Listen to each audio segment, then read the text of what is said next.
armament not being met, despite the United States' best efforts. In your assessment, what message is Israel sending, whether to Lebanon, Iran, and the world at large, by taking matters into its own hands now? I think the message is clear that Israel is a country focused and dedicated and desirable of peace. But when there are flagrant violations and attempts to destabilize the region and attack Israel, Israel will take necessary steps to defend its own people and protect its territorial integrity. And what we saw with the targeted and precise killing of the Hezbollah chief of staff was exactly that. This was a person who was hell-bent on the reconstruction and rebuilding of Hezbollah. He was a person with American-Israeli blood on his hands, with a $5 million bounty on his head. And if the Lebanese government weren't going to address the significant threat posed by individuals like him, then Israel had to take limited steps in order to prevent any threat on Israel's border. But Israel is committed to peace, committed to the ceasefire understandings that are currently in place. But when it will also take necessary steps to enforce those agreements when there are violations occurring. Speaking of peace efforts, do you see a scope for the expansion of the Abraham Accords? This month itself, Donald Trump announced that Kazakhstan is joining the Accords. There were also murmurs that Saudi Arabia is eyeing the same as well. However, the latter did decide to separate its defense dealings from the Accords. What is your assessment? These are very positive steps indeed. And I think it's a signal that we are moving slowly beyond this period of conflict and animosity and hostility in the region that was very much orchestrated by the Islamic Republic of Iran and its proxies, including Hezbollah and Hamas. And I think now that Islamic Republic's proxy force has been defanged and the ring of fire that it erected around Israel has been pierced, we can move forward to a period where nations once again, like we saw on October the 6th, 2023, are beginning to talk about expanding the Abraham Accords, joining the Abraham Accords, and not just nations in the Middle East, as you rightly pointed out, nations beyond the Middle East that are buying into this vision of mutual collaboration, trade thing. These are very positive steps that will help create a much more positive Middle East for everyone. And coming back to Iran itself, we recently learned that Tehran has rejected the International Atomic Energy Agency's call to cooperate, grant its inspectors access to Iranian nuclear sites, and provide precise information about its stockpile of nuclear weapons-grade uranium. It went, in fact, so far as to threaten unspecified retaliatory actions as well. Is the Iranian government in any position to do so, as on one hand sanctions have adversely impacted its economy, and on the other the regime is facing pressure domestically as well? I think it's a sign of the Islamic Republic's misguided priorities, and that it's continued to be very laser focused on reconstructing its nuclear weapons program, which was significantly scaled back following the Israeli Operation Rising Lion, followed by the US Operation Midnight Hammer in June. But it's, as you rightly point out, there are very significant domestic issues underway inside Iran that are not being addressed, and this nuclear weapons stuff is being prioritized. And domestic issues, I mean, there's a very debilitating water crisis currently enveloping much of Iran, where 20 of Iran's 31 provinces haven't seen any rainwater since March, where the country's president, Masoud Pezeshkian, has warned that Tehran, which is a megacity of around 10 million people, it's essentially on its knees, it's taking its last breaths, and it's on the verge of running out of water, where one of the 5 major dams inside Tehran, which is called the Amir Kabir Dam and responsible for supplying much of the city's drinking water, is currently at 8% capacity. And these are very, very serious issues, existentially threatening issues that are threatening the lives of ordinary Iranians. And instead of addressing these issues, which are a result of decades of corruption and mismanagement, the Islamic Republic seems to be focused more on arming itself focusing on this nuclear weapons program, trying to rearm its proxies, and the people of Iran are noticing. And that's, I think, why there's so much resentment and animosity towards the regime by the people, because the regime is not addressing their very, very serious grievances. All right, with that, I'd like to thank you, Mr. Jonathan Harunoff, for taking out time, speaking to us on Focal Length today, of course, sharing your perspective and analysis. With that, viewers, it's a wrap on this episode of The Focal Length. For more international news and updates as well as perspectives, stay tuned on NewsX World.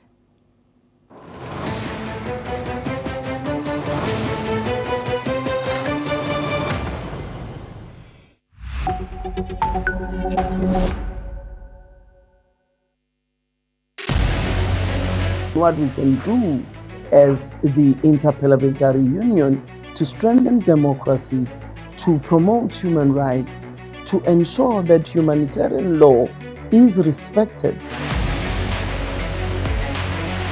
UN Security Council needs a makeover, a comprehensive reform, and India deserves a position there, a role there. Prime Minister Modi during Operation Sindoor made it amply clear that war has never been India's choice. We are with the side of peace. We are neither neutral nor indifferent. We are with peace. We would have dealt with US a whole lot on trade and those kinds of things, and that's not as certain these days. So we have to go back and look at our European partners, our Asian partners. An opportunity to exchange, to have a dialogue, to have a debate on a different perspective on finding the solution of the conflict. First thing that is important to have a common ground, and that we do have with humanitarian laws and human rights, but also to say, okay, what does it mean for us as a country to act on these laws and how can we work together?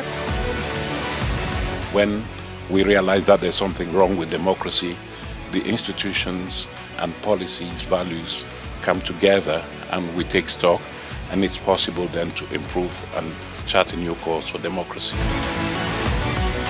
It's the people's right to self-determination, and if they want to be independent, they should be independent. We will not start a war against Greenland.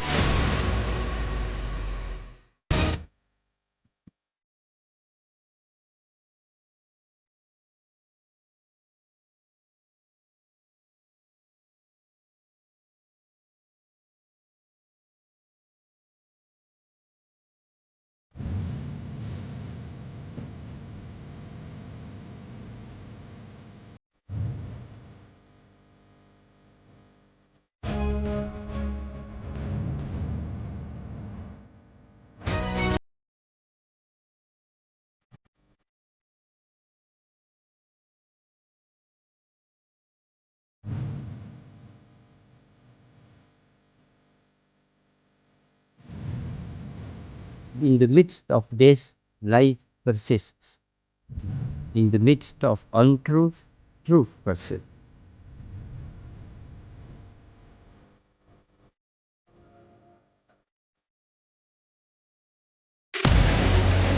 What we can do as the Interparliamentary Union to strengthen democracy, to promote human rights, to ensure that humanitarian law is respected. UN Security Council needs a makeover, a comprehensive reform, and India deserves a position there, a role there. Prime Minister Modi during Operation Sindoor made it amply clear that war has never been India's choice. We are with the side of peace. We are neither neutral nor indifferent. We are with peace. We would have dealt with US a whole lot on trade and those kinds of things, and that's not as certain these days. So we have to go back and look at our European partners, our Asian partners. An opportunity to exchange, to have a dialogue, to have a debate on a different perspective on finding the solution of the conflict. First thing that is important to have a common ground, and that we do have with humanitarian laws and human rights, but also to say, okay, what does it mean for us as a country to act on these laws and how can we work together? When we realize that there's something wrong with democracy, the institutions and policies, values come together and we take stock, and it's possible then to improve and chart a new course for democracy. It's the people's right to self-determination, and if they want to be independent, they should be independent. We will not start a war against Greenland.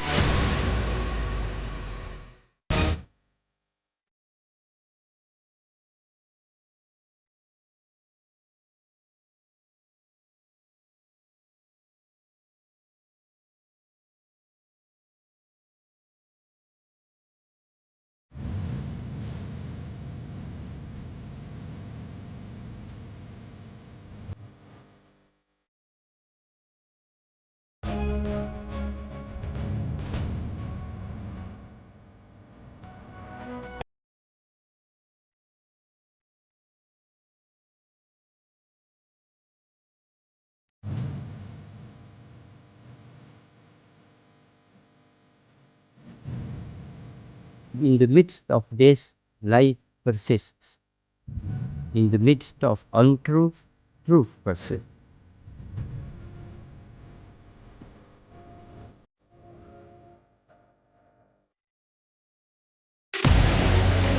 What we can do as the Interparliamentary Union to strengthen democracy, to promote human rights, to ensure that humanitarian law is respected. UN Security Council needs a makeover, a comprehensive reform, and India deserves a position there, a role there.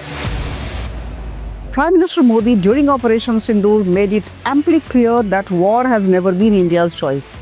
We are with the side of peace. We are neither neutral nor indifferent. We are with peace.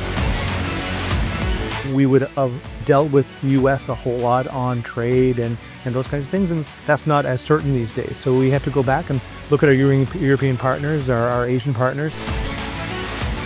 An opportunity to exchange, to have a dialogue, to have a debate on a different perspective on finding the solution of the conflict.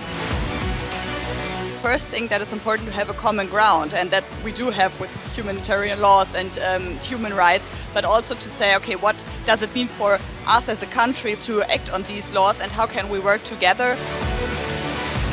When we realize that there's something wrong with democracy, the institutions and policies, values come together and we take stock, and it's possible then to improve and chart a new course for democracy.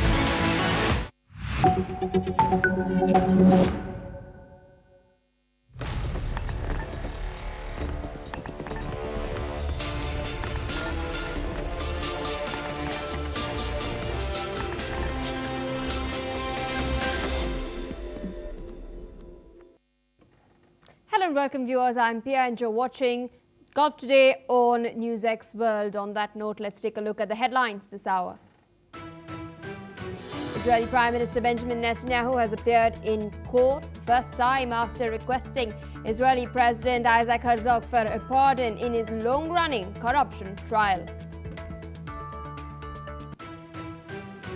US President Donald Trump has invited Israeli Prime Minister Netanyahu to the White House. This comes after Trump urged Israel to maintain a strong, true dialogue with Syria. As Pope Leo XIV nears the end of his first overseas trip, he has urged peaceful coexistence in the war-torn region of the Middle East. He's also described the purpose of the visit as a mission of peace. Turkish President Recep Tayyip Erdogan has denounced the attacks on commercial ships in the Black Sea as unacceptable. He's warned that escalation may take place if strikes continue. A Turkish-owned oil tanker which was damaged near Senegal's coast was reportedly hit by 4 external explosions. As per authorities, there are no casualties or pollution as of now. Egypt and the European Union are preparing to expand training of Palestinian police for deployment in Gaza. Meanwhile, this deployment is part of US President Donald Trump's 21-point peace plan.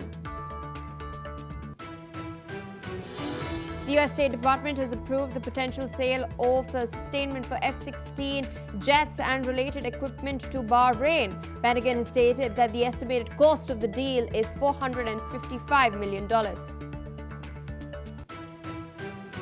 As Russia and Ukraine peace talks gain momentum, US President Donald Trump's special envoy Steve Witkoff and advisor Jared Kushner are set to meet Russian President Putin in Moscow this week. Well, viewers, those are the headlines and our top focus. Israeli Prime Minister Benjamin Netanyahu is appearing in court for the first time since asking the country's president, Isaac Herzog, for a pardon in his long-running corruption trial, a request which is being strongly backed by his close ally, US President Donald Trump. Opposition politicians have come out against the request, with some arguing that any pardon should be conditional on Netanyahu retiring from politics and admitting guilt. Others have stated that the Prime Minister must first call national elections, which are due by October 2026, that is next year, before requesting any pardon.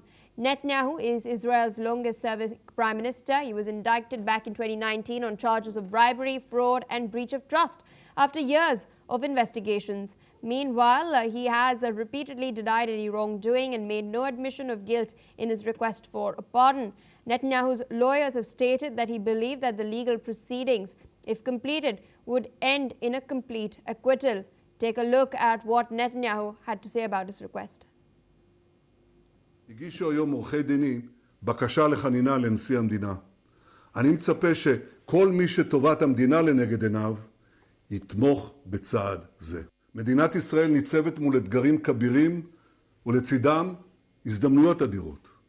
כדי להדוף את האיומים, כדי לממש את ההזדמנויות, נדרשת אחדות לאומית. המשך המשפט קורע אותנו מבפנים, מעורר מחלקות הזאת, מעצים שסעים. Joining us on the broadcast is Gedalia Blue, Middle East Affairs expert from Eli in Israel. Thank you so much for taking out time and speaking to us on NewsX World.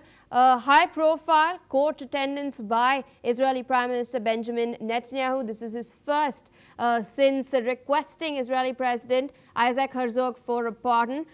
In fact, we earlier seen Donald Trump be very vocal about requesting a pardon and granting a pardon for Netanyahu. He had even gone to the Knesset earlier and made those statements on the dais there as well. What are your expectations as far as the legal proceedings are concerned? Do you think the Israeli president will heed Netanyahu's request, or will consider or factor in what the opposition politicians have been pointing out? Well, when it comes to, first of all, thanks for having me. When it comes to President Herzog, his decision-making, his position as president, many don't know, but the appointment as president is a non-political appointment, and President Herzog has been performing his duties in line with that specifically. He's been very, very good at keeping out of the politics and becoming more of a unifying factor. And I think that that's his position at this time right now. His public statements were no amount of intimidation is going to sway me. I'm going to do what is legal. I'm going to do what's right for the state of Israel and for the people of Israel. And so there are some legal matters as far as, do you grant a pardon prior to any conviction? Apparently not. Apparently you can't pardon somebody because you're not pardoning them for anything. So it looks like there's a different category that we're dealing with here, and I think that's what President Herzog and the legal teams are looking into, if there's even any kind of pathway to end the trial early and to allow Prime Minister Netanyahu to continue with his duties. Indeed, a quick follow-up to that, because I earlier referred to Donald Trump also being very vocal about this particular request for a pardon. I mentioned earlier that Trump did, in fact, take the dais at the Knesset and spoke there regarding this as well. How is Trump's statements really shaping a perception of the public at large with regards to the legitimacy of this process? Is it being viewed as external interference or some sort of politicization of this pardon request? It's interesting enough that not many people here in Israel are talking about any interference. And I will say this: I will say that President Trump's his intent is not to support his friend. His intent is to promote the America First agenda, and he has invested many decades in his relationship with Prime Minister Benjamin Netanyahu. And Trump has a plan for the region, not only for Israel and Gaza, but also for the greater region. And he believes that right now, I believe that he thinks, is that Benjamin Netanyahu is the best person to be in the position as prime minister in Israel in order for him to push forward with his agenda. And we see this even as recently as this morning, or yesterday, when President Trump was on the phone with Prime Minister Netanyahu, and calling him to not only come to visit the White House again for the 5th time since his inauguration in January, but to also make sure that the peace in Syria is maintained and to allow the new president al-Jolani to have time to transform his country into a peaceful country. So when it comes to your original question, I'm not seeing anything on the ground. I'm not hearing anything on the ground about international interference. That's not really our priority. I think what Trump did was bring out the issue of what everybody was talking about. Is after all these years of court hearings, when exactly is this going to end? And I think everybody's happy to see it end. Many people are in disagreement of how they want it to end, but certainly everybody wants it to end. Indeed, it's been quite a long saga. So requesting you to stay on with us. Of course, you did address the fact that Trump has invited Netanyahu to the White House again, and we're tracking some developments regarding that. In fact, the Prime Minister's office in Israel has emphasized that US President Donald Trump has extended an invitation to Netanyahu to the White House in the near future. This comes shortly after Trump had stated that Israel should maintain a strong dialogue with Syria. A visit to the White House would mark the Israeli Prime Minister's 5th since Trump returned to office in January. Trump had earlier, in fact, stressed that it was very important that Israel maintain a strong and true dialogue with neighboring Syria, which we know did see a regime change last year itself with the ouster of Bashar al-Assad, and now with President al-Shara at the helm of affairs. Donald Trump has also emphasized that nothing should interfere with Syria's evolution into a prosperous state. Now, Syria does not formally recognize Israel. Israel, of course, has in fact occupied the UN buffer zone as well since December 2024 after Assad's government was ousted. We saw a visit by al-Shara to the White House as well. There have been back-channel talks that are being facilitated by the United States of America to secure some sort of a strategic deal as well. Still with us on the broadcast is Mr. Gedalia Bloom.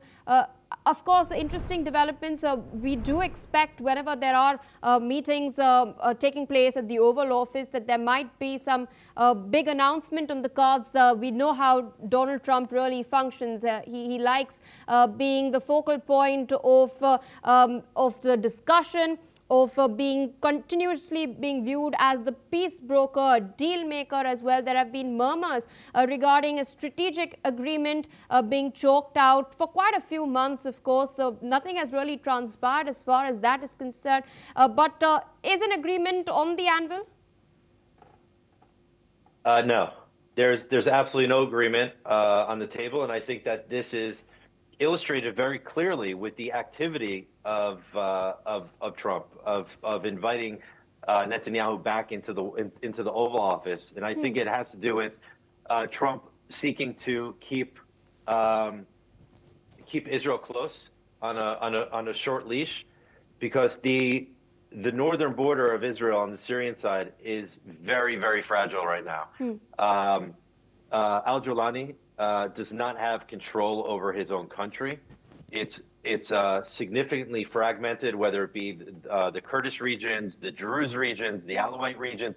The ethnic minorities do not want a whole Syria. They are not supportive of Trump's plan. And it's not because they don't, it's not because they oppose the West. It's not because they oppose the United States or Trump's plan in general for peace, but it's his, it's the way that Trump believes that peace is possible in the Middle East. And I'll say this, I think that the West needs to take a different look at the Middle East and understand that it's not just Sunni, Shia, and Jewish, but there's many other tens of millions collectively, 100 million plus ethnic minorities that are in line with Western liberal values, which when supported and when given them the political capital, I think that they can lead the way in creating a new Middle East of peace rooted in the value systems that I think that would further this peace. So I don't really think that there's a peace plan on the table when it comes to al-Jawlani. I don't think that a leopard could change its spots. I think that although he's looking to moderate, I think the more he moderates, the more his allies are going to go against him. So there's really no win for him. In fact, yesterday a report came out. Israeli intelligence assessed that they believe that an execution is plausible in the case of the presidential leader by factions like ISIS or Al Qaeda. Indeed, you did mention that a leopard seldom changes its spots. Interesting statement, because we've just seen al-Shara, he's been giving sound bites as well with his suit and tie. He recently visited Aleppo. He claimed that Aleppo has played a crucial role in the birth of a new Syria. But at the same time, we've been seeing attacks by his own group. On Alawites, on the Druze, on the Kurdish minorities there as well, which some analysts point out that you can wear a suit, but the blood on his hands cannot be washed away. The mindset cannot be expected to be changed in just a few days. Interestingly, the US Embassy in Syria, its tweet declaring a bounty on al-Shara's head back in 2017, if I'm not wrong, 10 million bounty, that's still up. No, I think they removed that bounty, but I'll tell you this. I think that even if we want to say that al-Jawlani, I call him al-Jawlani, that's his jihad name. I know that we all want to call him al-Shara, but let's say this. Even if we want to give him the benefit of the doubt, that he's able to moderate and that he's able to work with the West and he's able to seek to create unity within the historical borders of Syria. I don't think that he has the mandate anymore when it comes to his followers. His followers are steadfast in the jihad. They want to see a caliphate, and I think it's you see this across the board with politics. If you come with somebody who comes through. Let me just give an example when it comes to Israeli politics. Everybody talks about Ben Gvir, who is a very far right-wing politician.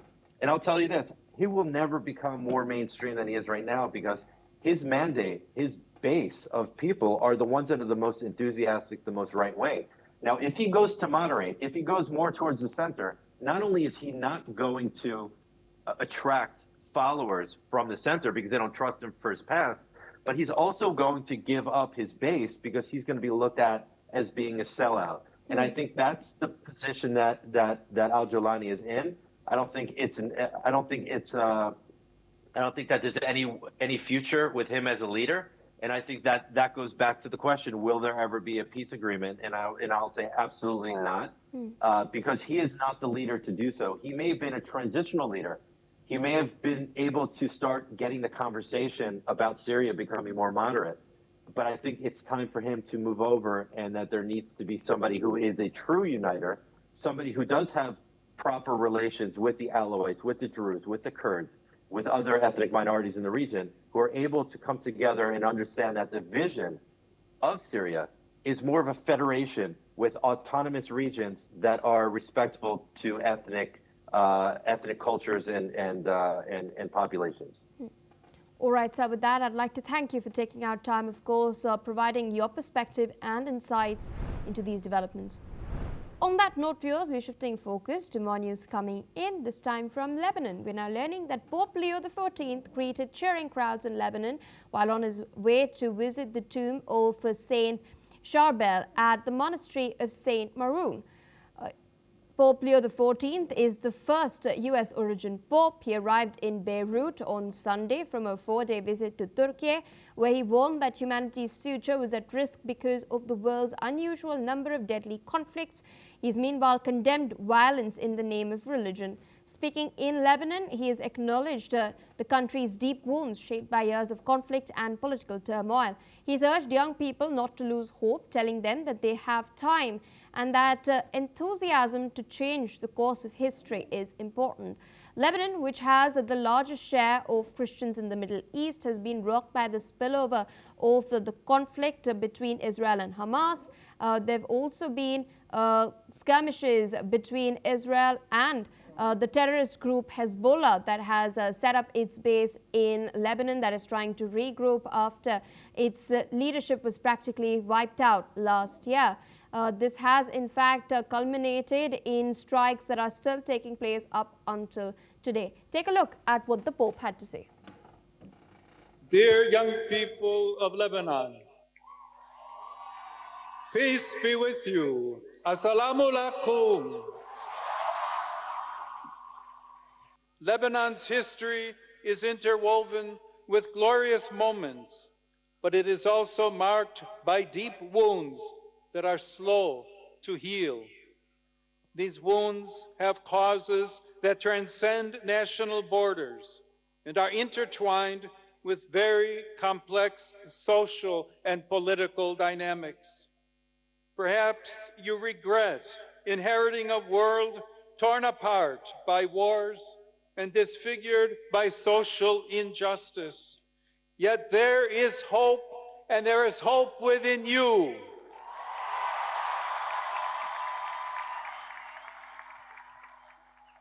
You have a gift that many times we adults seem to have lost. You have hope, you have time, you have more time to dream, to plan, and to do good. With us on the broadcast is Haron Levarko, Israeli journalist, joining us from Netanya. Thank you so much for taking our time and speaking to us on NewsX World as we track these very critical developments. Of course, the Pope earlier wrapped up a visit in Turkey, and he's now nearing the end of his tour in Lebanon as well. His messaging at large has been that of peace in the Middle East. It's notably his first foreign tour as well. In your assessment, what is the larger signaling that the Pope is, attempting at the moment? Well, yes, obviously it's a mission of peace. Even the previous Pope Francis, it was his lifelong goal to actually visit Lebanon, because of its great historical history with Christianity, the spreading of the message of Jesus and Christianity into that region, the Levant. Some people call that area ancient Phoenicia, Tyre, and Sidon. And these places are mentioned frequently in the Bible, both the Old and the New Testaments. So it's a very historical, important visit, and the people there, especially the Christians, which are approximately 30% of the population in Lebanon, this would absolutely raise their spirits. It's an act of solidarity, showing the Christians there, all the different Christian denominations, whether it be Catholic, Maronite, Orthodox, and even Protestant, that they are not forgotten, that they are being thought of. And it's a big step for the Pope to go there, especially because it's war-torn. There are risks involved. The question, one of the questions is it trying to extend a message to Hezbollah. Now, let's not forget that the visit of the Pope was on the initiative of the president of Lebanon, President Joseph Aoub, and he initiated it. And he is under a lot of pressure because, as you mentioned, even though the majority of the leaders of Hezbollah were wiped out about a year ago, they have rearmed, they have recovered, and they are causing a lot of problems, not only to Israel, but to the Christians and to the ethnic minority groups that live in Lebanon, the Alawites, the Druze, and other Christian denominations. So the fact that the president invited him, there's probably a political move, maybe even a military strategy to put pressure. The fact that the Pope is American and that Donald Trump has Catholic background, there could be a strategy to somehow get the President of the United States more involved in the dismantling and breaking up of Hezbollah, who are really, they are not the government of Lebanon, but they really rule the streets and put a lot of fear into the people. So it'll be interesting to see the outcome of what happens when the Pope leaves. Word on the streets here in Israel is that the IDF, the Israeli Defense Forces, are ready to strike at Hezbollah, who are causing major problems. Indeed, we have seen such strikes take place recently as well. It's not gone down quite well with the president down, as you've pointed out. There's not much headway, happening as far as the peace process is concerned. We'd earlier even seen statements by Tom Barak, who is US's special envoy to Syria with Lebanese origins himself. He branded Lebanon as a failed state. Do you concur with his assessment? Well, I don't know exactly what he meant by that. There's a few different interpretations to what he means.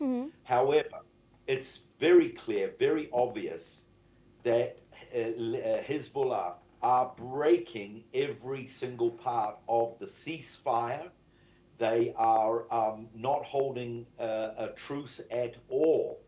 And because of that, that in a way is a mockery of Donald Trump and his peace plan, and it's a threat to the peace plan. And so Donald Trump is giving Israel the green light to act.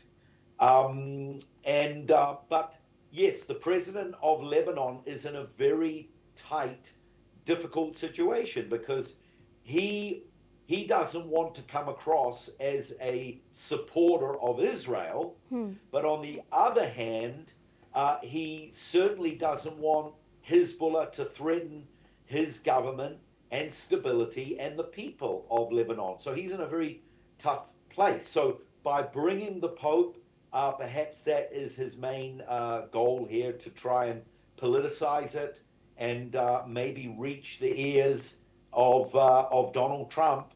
And that's why I say it'll be interesting to see the outcome of this visit. Absolutely, sir. Requesting you to stay on with us as we're tracking some other very crucial developments. We're now learning that Turkish President Recep Tayyip Erdogan has called the recent attacks on commercial ships in the Black Sea as unacceptable. He's further issued warnings to all related parties after an unmanned vessel struck a tanker of Turkey's northern coast last Friday. Moreover, Erdogan has noted that such incidents signal a worsening escalation in the ongoing war between Russia and Ukraine. Listen in. Rusya, Ukrayna arasındaki savaşın Karadeniz'deki seyri sefer güvenliğini açıkça tehdit eder boyuta geldiği görülüyor. Cuma günü münhasır ekonomik bölgemizde ticaret gemilerinin hedef alınması endişe verici bir tırmanmayı işaret ediyor. Bilhassa kendi münhasır bölgemizde seyir, can ve çevre emniyetini tehdit eden bu saldırıları hiçbir şekilde mazur göremeyiz. Bu tarz durumlarla ilgili tüm taraflara gerekli uyarılarda bulunuyoruz. Now, this incident comes amid recent Ukrainian naval drone strikes that hit two sanctioned oil tankers in the Black Sea. Those vessels were identified as the Kairos and Beirut. They were then reportedly empty and headed to the Russian port of Novorossiysk to load oil destined for foreign markets. The Turkish president has also stressed that the Russia-Ukraine war has reached a point where it clearly threatens shipping safety, and such attacks on commercial vessels can never be condoned. Still with us on the broadcast is Mr. Aharon Levako. Interesting development, because we all know Turkey is a member of the NATO, but of course it enjoys ties with Russia as well, a close defense partnership, considering the S-400 deal as well that we're all well aware of, that did not go down well with the Americans. It's trying to strike essentially a balance. Its role has also emerged as a potential mediator. It's been hosting talks in Istanbul between the Ukrainians and Russians as well. In light of all of that, what are Turkey's interests in this particular war and the peace process that is still underway? Well, Turkey were the leaders of the Ottoman Empire, which lasted for approximately 400 years, 1517 to 1917. And that's a huge amount of history, and their domination of the world, and especially the Middle Eastern area, is something that aspires President Erdogan from Turkey, and he wants to reclaim that title, and in so doing, probably become the leader of the Muslim world.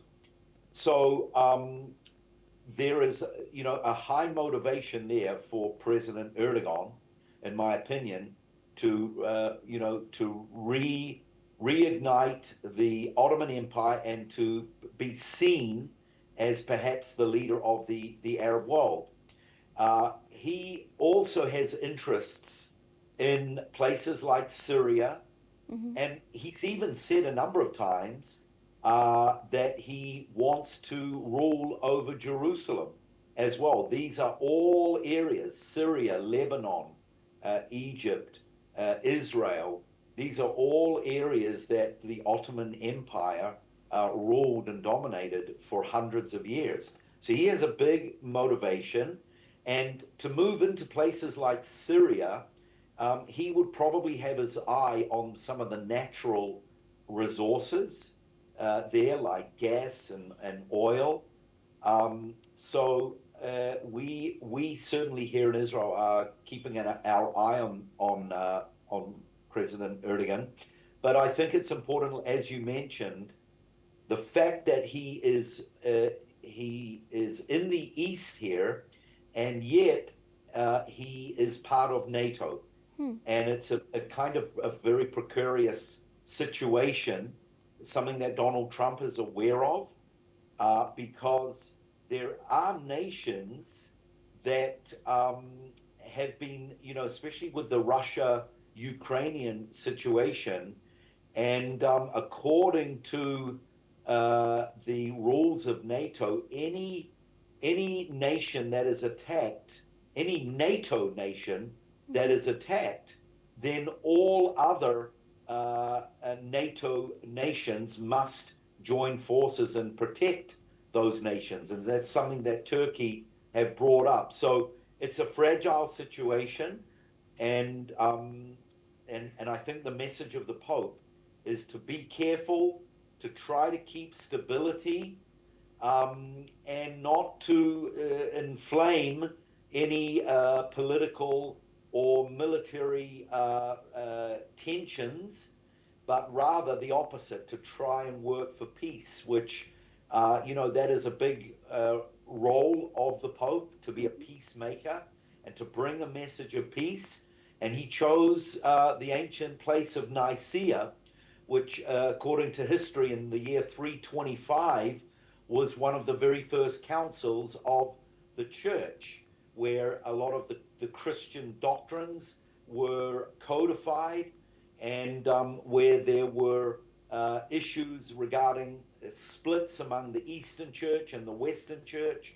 So I hope that, and we all hope and we all pray, that it brings about some level of peace. All right, sir, with that, I'd like to thank you for taking out time, of course, sharing your insights and analysis with us on NewsX World today. On that note, viewers, we're shifting focus to some further developments we're tracking. We're now learning that the US State Department has approved the potential sale of sustainment for F16 jets and related equipment to Bahrain for an estimated cost of $455 million. As per a statement by the Pentagon, the principal contractors for the sale will be General Electric, Aerospace and Lockheed Martin Aeronautics. This latest approval is part of a long-standing defense relationship between the United States and Bahrain. This also follows prior significant agreements, including a 2017 approval for the sale of 16 new F-16 Block 70 aircrafts and the upgrade of its existing F-16 fleet to the same configuration. The deal is valued at a combined total of over $3.8 billion. On that note, viewers, it's a wrap on Gulf today. We will continue to track all of these updates very, very closely, but we dip into a quick short break.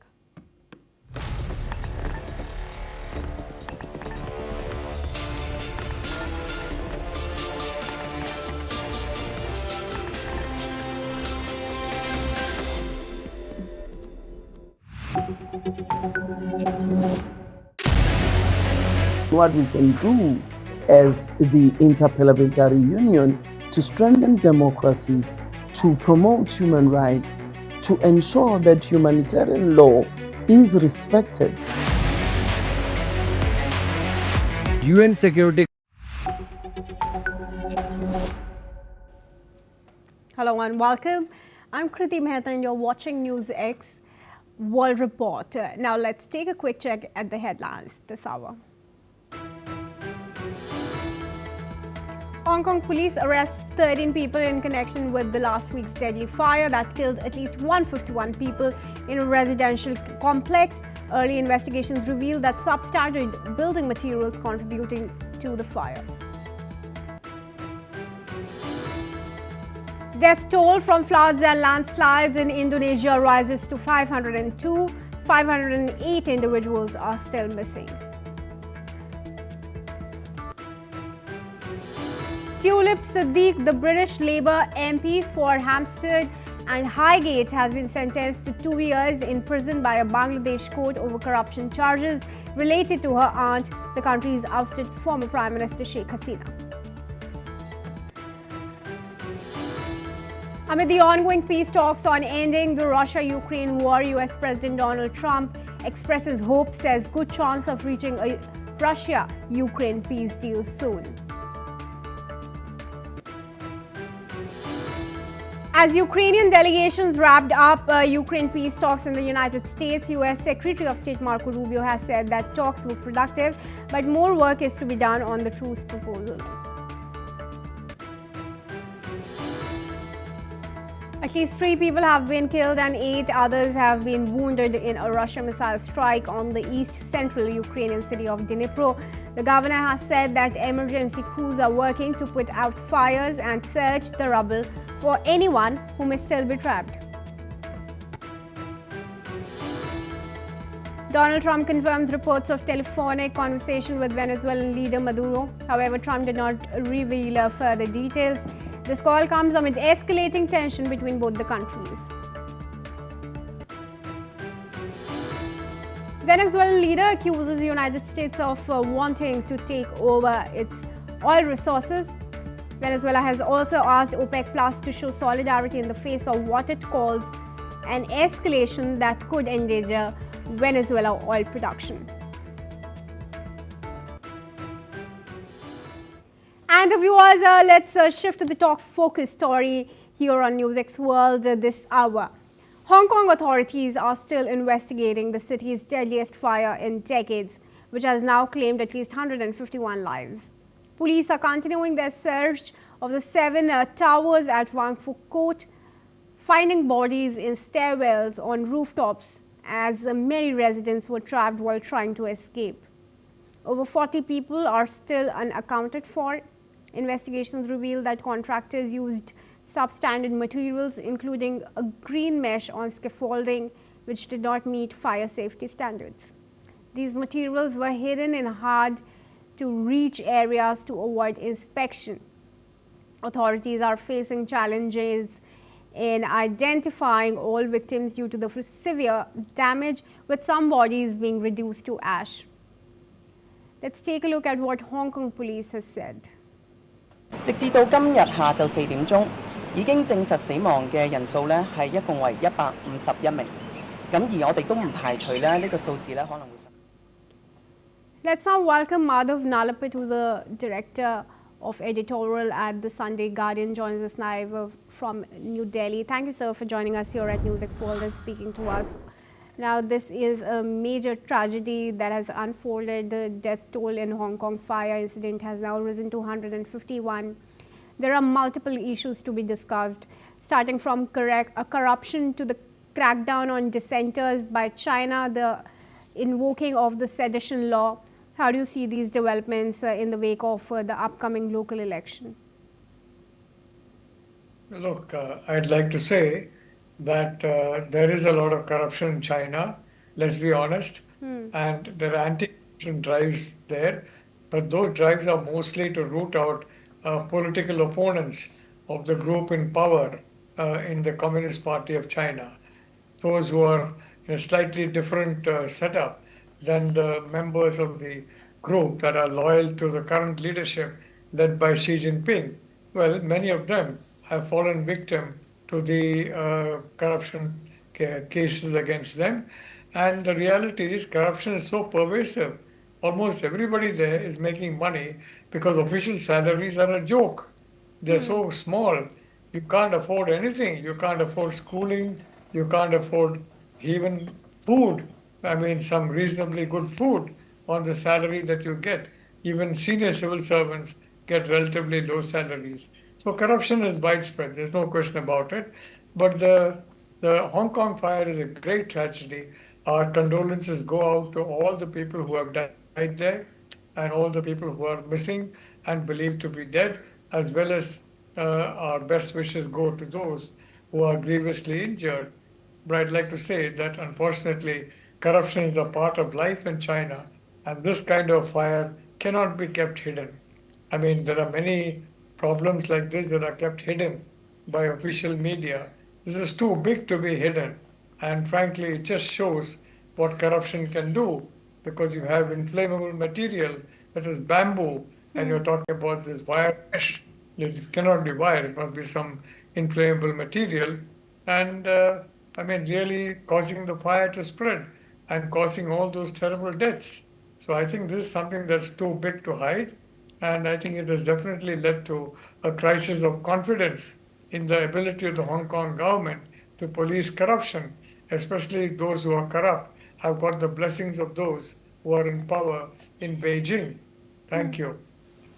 Mr. Nalapit, if I'm allowed to take another question from you here, do you think the tragedy is also a test for Beijing's grip on Hong Kong? Look, there's no question that the response to tragedy has been good. There's no doubt about that. But the tragedy should not have taken place.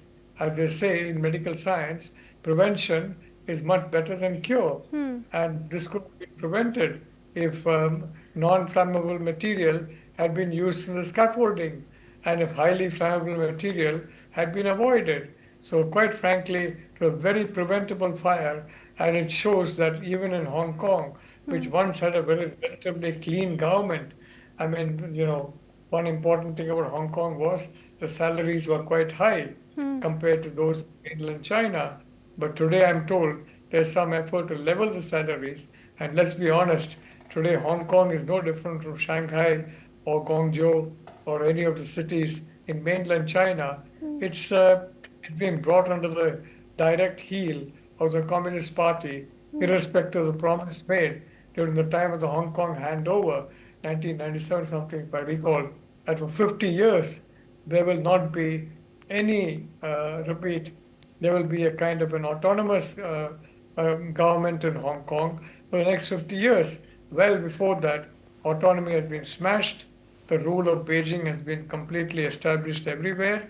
And I'm afraid that rule has brought not only a reduction of salaries relative to what they were pre this particular crackdown by the communist authorities, but a lot more corruption.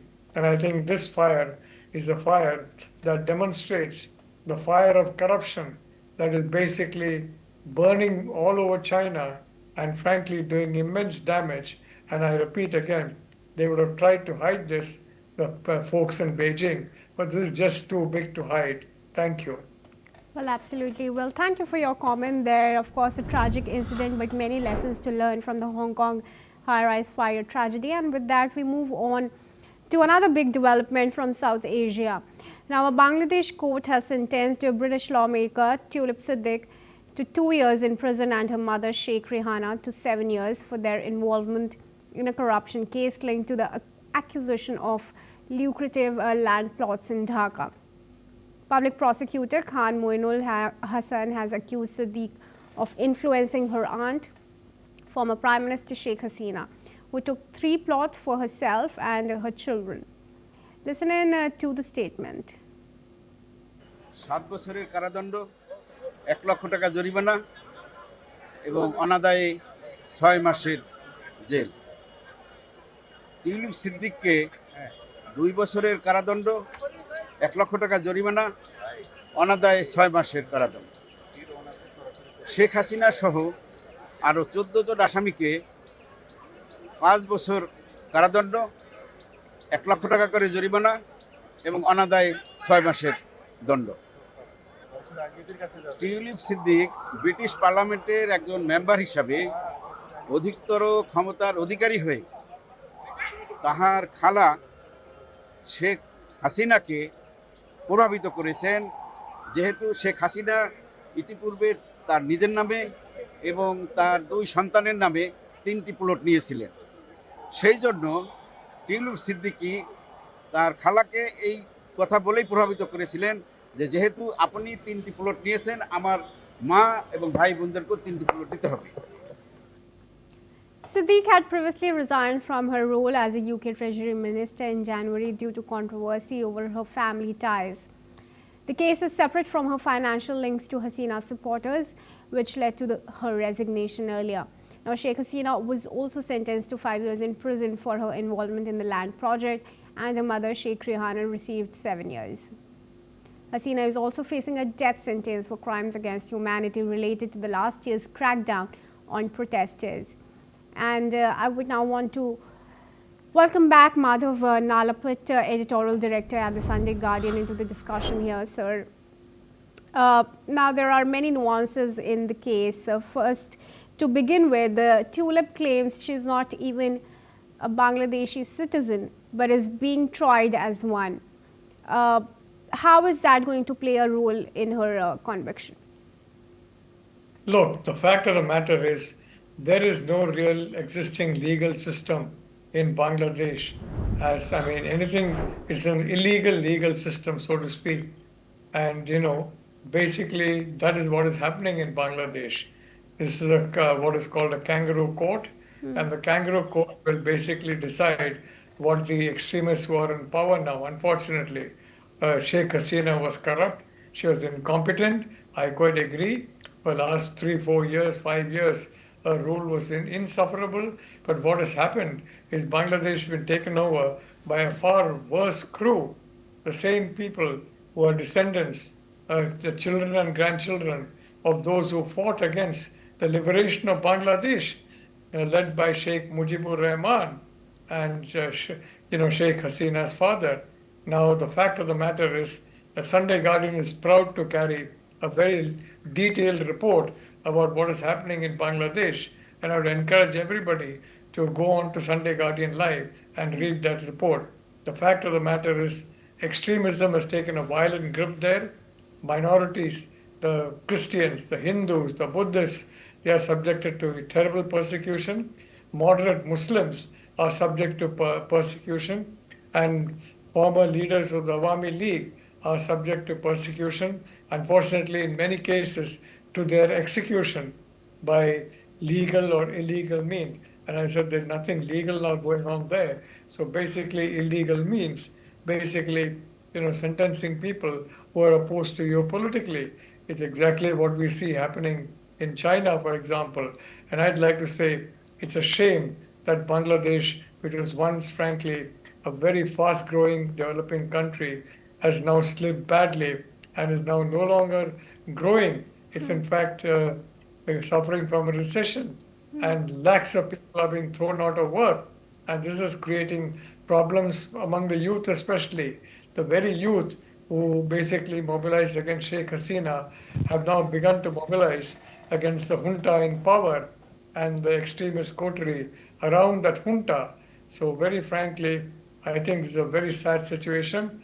Bangladeshi people deserve better, and I hope that they will get better than the government that they have now. Thank you. So a very crucial point here is also that the trial was held in absentia without her in presence, and that was also the case with Sheikh Hasina. Now my question is, Sheikh Hasina has been ousted. Khaleda Zia is in a critical condition. What's next for Bangladesh? Yeah. Look, as I said, there's no question of being held. If Sheikh Hasina returns to Bangladesh, she will be jailed as soon as her flight lands in Bangladesh. There will be people waiting at the door of the aircraft to take her in custody. And from then on, they'll put death charges against her. I want to ask a simple question. When you got rioting mobs, when you got violent mobs that are killing people, mobs that are setting houses on fire, people on fire, if I may say so. And then what are you going to do about that? Are you going to hand out lollipops to them? Or are you going to try and control them? And you control them, and then as a consequence, there is some loss of life, unfortunate of course. But the fact is, violence, unfortunately, is often met with violence. And in any part of the world, you will see countries where people have shot at violent groups. Police, security personnel have shot at violent groups. You're seeing that happen in the United States, for example. I mean, it's now becoming almost an everyday situation that you have a major shooting, and very often the shooter is killed by security forces. Are you going to basically therefore put the head of the police in that particular city on trial for murder? Of course not. He's trying to protect the lives of citizens. That's what Sheikh Hasina was trying to do. She's made money, she's corrupt, she's maladministration is a fact, but the fact is that these riots were engineered, and they were engineered with the objective of bringing a new person in power who was more malleable to dictates of certain countries than Sheikh Hasina was. And as a consequence, Bangladesh, you can see, is now descending down the same well of, if I may say so, meltdown that Pakistan has entered some time back. And unfortunately, Bangladesh has joined Pakistan in going down the well of meltdown. Thank you.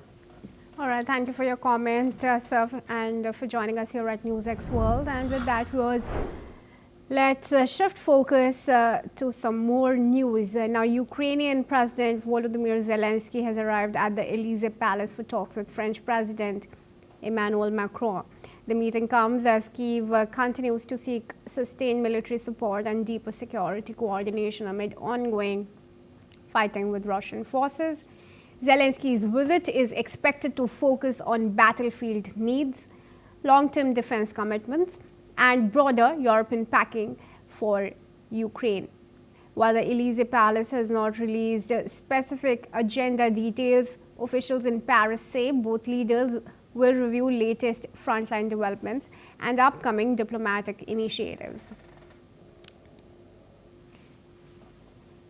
Andrew Latham, who's an international affairs expert, joins us live from Minneapolis. Thank you, Mr. Latham, for joining us here at NewsX World. We do appreciate you giving us your time. Now, Zelensky arrived in France and he was greeted by a warm hug from Macron. Macron has always sided and pushed for the Ukrainian needs. And It's crucial here to know that the meeting is also coming after the Ukrainian delegation met with US officials in Florida and in Washington. What can we expect now from this meeting between Zelensky and Macron? Well, the two parties have different sets of interests here. On the one hand, Zelensky really wants, first of all, long-term security guarantees outside of NATO. He'd love to be within NATO, but that's not going to happen. So what's the second best option here? So he's I think, feeling out President Macron to see to what extent France might lead the European Union or act independently to provide those security guarantees. I think he's also trying to suss out the extent to which Macron can influence President Trump, Marco Rubio, Steve Witkoff, etc., to, from his perspective, Zelensky's perspective, soften the terms of this evolving peace plan. So Zelensky has at least two very good reasons, three if you think about the short term, wanting more battlefield support. He's got at least three very good reasons to visit the Elysee Palace. Macron, on the other hand, is forever trying to position France as a leader within the European Union, and the European Union as having strategic autonomy. This is one of his buzzwords. It sounds better en français, to be sure, but strategic autonomy. And so to what extent can the European Union go it alone without the United States in support of Ukraine, both during these negotiations and as a security guarantor after the negotiations? So that's what I think the stakes are for both parties.